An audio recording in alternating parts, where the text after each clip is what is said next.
everybody, and thank you for tuning in to the Liberty Report. With me today as co-host is Chris Rossini. Chris, welcome to the program. Good morning, Dr. Paul. Very good. You know, what's in the news in the last couple of days, at least one big item has been the budget and the tax policies in Washington, D.C. And we're getting a lot of attention, but when you think about it, even the budget bill and the talk of taxes, anything they're doing now has no effective law as of now. It's just sort of strategy and a lot of talking and a lot of lobbyists lining up. You know, back in the 80s, I was in Congress when Reagan had his tax reform package, and there were some deductions removed and some of the rates were reduced. And somebody said, oh, well, that's going to put the lobbyists out of business. And they won't have as many deductions. They say, no, they'll get busy because they're going to restore them all. They immediately start restoring the special deductions. You know, even with this approach today, what's going on now is they say the lobbyists are lining up already to try to prevent the losses. So in these next couple of weeks, when they write and try to pass this tax bill, there's going to be a lot of lobbying up in Washington to protect the special interests, and there's going to be a lot of talk of tax cuts. There won't be a whole lot of talk or sincere concern about the deficit, but there will be a lot of talk about spending and who's going to get the best cut in taxes and whose special interest is going to be cut. So there will be a lot of talk, but right now I would have to say I lean toward the cynical side of saying not a whole lot good will come of this. There could be something if somebody's rates get cut in the narrow sense, but with the big picture, I just don't expect the size and scope of government to change, and the welfare warfare state going to be well funded, and there will be no significant cuts. I hope you're a little bit more optimistic than that, Chris, but what do you think about what's going on?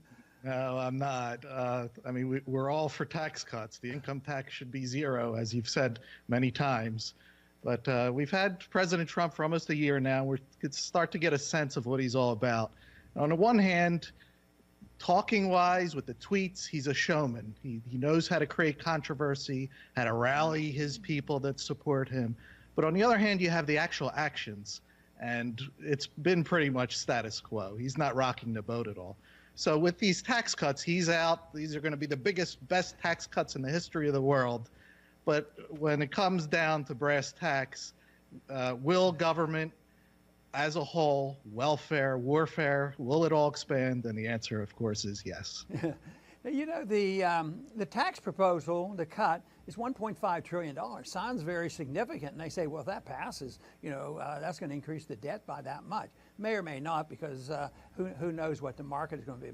Might raise the deficit a lot more because we may have a recession or something. But even the tax cuts they're proposing is over a 10-year period. And, you know, all their calculations are up in the air. They can't even plan a year in advance. They always have supplementals, just like the recent one, $37 billion on top of a $15 billion additional spending because of the natural problems that we have, the hurricanes and the flooding. So the budget's always changing. And the other thing they can't predict, and then sometimes it goes either way, will be the revenues.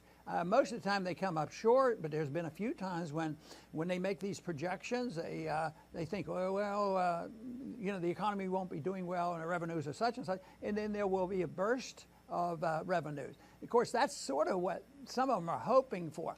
I see the two fundamental flaws in what they're doing.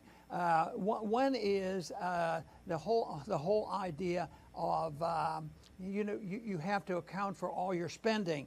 If you cut one here, if you cut one tax here, you have to raise it someplace else. And of course, that's where all the problems come in, and they don't have it. So, and then they have the other one. If we do cut these taxes, we're going to really stimulate the economy, and we can calculate exactly what is going to come. And some people, that's essentially what they do all the time. There's always hope. But when they're up front, they'll say, hey, look, and I think one administrative official has predicted that if we do what we want here and cut these revenues, we're going to have $2 trillion more gross national product because of these tax cuts. And this will take care of not only the deficit that they're facing, but it will actually reduce the debt. That's the kind of thinking.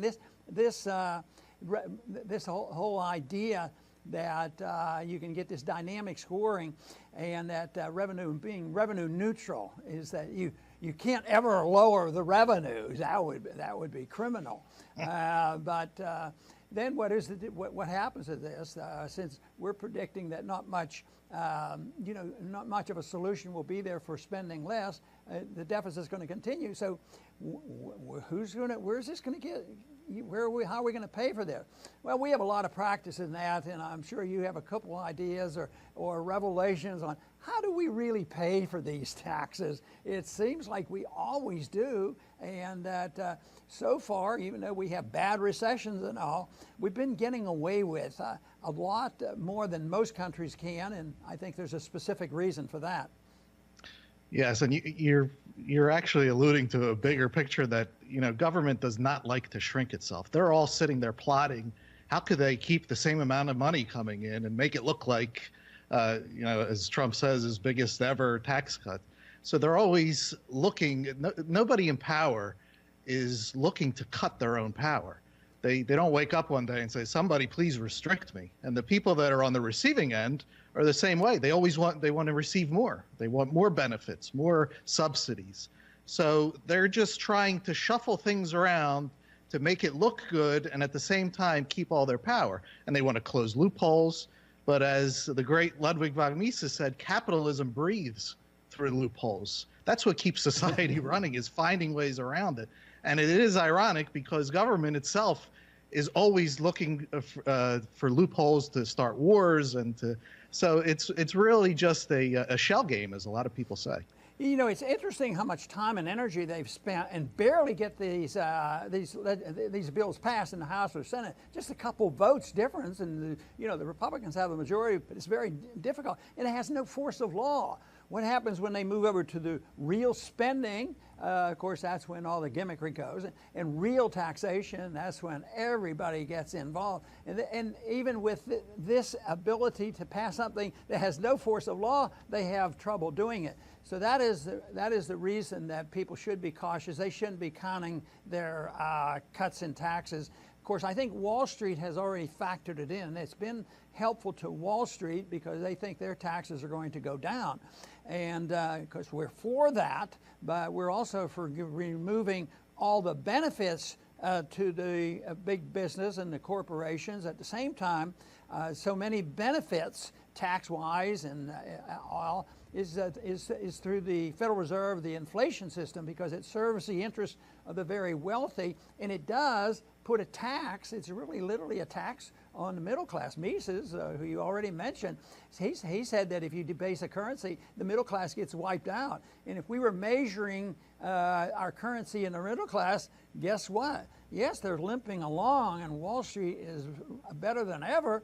But I'll tell you what, there's half of our population are very, very unhappy. And matter of fact, the wealth that is being accumulated is probably serving the anger that it serves, because the people get pretty upset when they see so many others doing well, and they know there's something wrong and that the government's involved. And that's why I think the friction is going to continue, because like you've already said, and we've said many times, there's not much interest in cutting any spending whatsoever. And that, to me, falls back to a general philosophy of what should the role of government be. And the role that our government is engaged in right now has nothing to do with what the founders envisaged, and it has nothing to do with the restraints placed on government by our Constitution.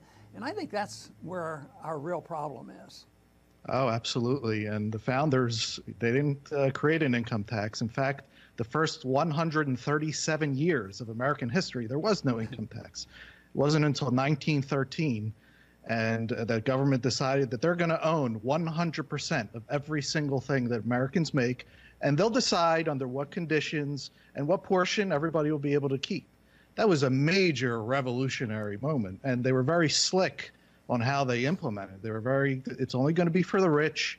It was like they were placing a net into the ocean, not to scare the fish.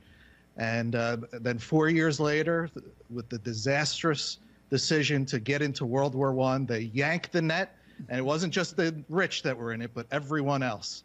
And we've all been stuck in that net ever since. You know, there's a slogan that goes around by the left and a lot of Republicans that the people who are making all this money should pay more taxes. They don't talk about their subsidies.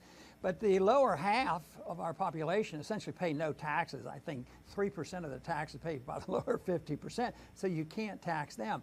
But they cannot, and yet I do believe they are deceived by the system because they say, well, I don't pay any taxes. You know, I get food stamps, I get a housing allowance, and I get all these things, but they don't realize that they're still not doing as well. They know there's something wrong. Real wages have not gone up since 1971, since we totally abandoned the gold standard, and that is really where the real problem is. But I like to get people thinking in terms of spending. Yes, the income tax is important. Things became much worse after 1913, but remember, there was another taxing authority other than the IRS introduced in 1913, and that was called the Federal Reserve, because there's the inflation tax. So when governments spend, it's the amount of money they spend that counts. That is a tax on the people, because they either have to pay it directly with income tax or corporate taxes or whatever, or if they go into deficit, which we've done for a long, long time, they have to borrow the money, and they'll try to borrow it from a few people who still buy treasury bills, but there's never enough people doing that. And look how much they had to buy from have the Federal Reserve buy in the 2009 recession. I mean, billions, no, trillions of dollars. So all of this is a tax. So I think immediately when there's a dollar spent, that is a tax. There's nothing free. That is a tax on the people in one way or the other. And maybe the lower half of our population, but I'm still not paying. Yes, you are. If you're trying to work, your real wages go down. If you're concerned about the cost of living, your cost of living goes up much faster. Wall Street doesn't sit around and worry about the cost of a loaf of bread or how much it costs to go to a ball game or anything else, but the middle class does. So they suffer more from the inflation, and they're also more vulnerable. And we saw the vulnerability, you know, in the recession, because the very wealthy got bailed out, and the average person lost their homes and lost their jobs. So the middle class and the low-income people always suffer, ironically, from the consequence of supporting government spending. They don't realize it'd be better off, just get the government off my back, allow me to make money, allow me to keep what I earn, and I can take better care of myself than the government has been taking care of me in these last several decades. Yes, and for my closing thought, Dr. Paul, what we're trying to drive home here is the tax cuts are great. They're always welcome, but what is really necessary is a total government cut. And right now, there's millions and millions of federal employees and state and local employees that are hassling the free people. And it's in the Declaration of Independence, it said, quote, "He," meaning King George III, "has erected a multitude of new offices and sent hither swarms of officers to harass our people and eat out their substance." That's what we face today, and that's what needs to really be cut. Yes, I would like to just mention once again about this wonderful tax cut. As our president says, the most beautiful tax cut ever. And it's $1.45 trillion. If that tax reduction was this year, it would be significant. But it's over 10 years, $150 billion a year. And that is an absolute joke. I mean, and to spend all this time and all this demagoguing and portraying that, oh yes, this is going to raise the deficit and all these things, and it's stretched out 10 years, and nobody even knows what's going to be like in 2 or 3 or 4 years. I mean, a war could break out, which we worry about all the time, and another recession could come, which is in the cards. We know that a recession always comes after there's a boom, and this boom has been pretty big on the financial market. So nobody can predict these things. So to spend all this energy over really a token tax cut, when you break this down over 10 years, it's really nothing. So I know this is going to be in the news for a while, and we'll be visiting, I'm sure, again on this issue. But Chris, I want to thank you very much for being with us today. You're welcome, Dr. Paul. Thank you. Very, very good. And I want to thank our viewers for tuning in. And please come back to the Liberty Report soon.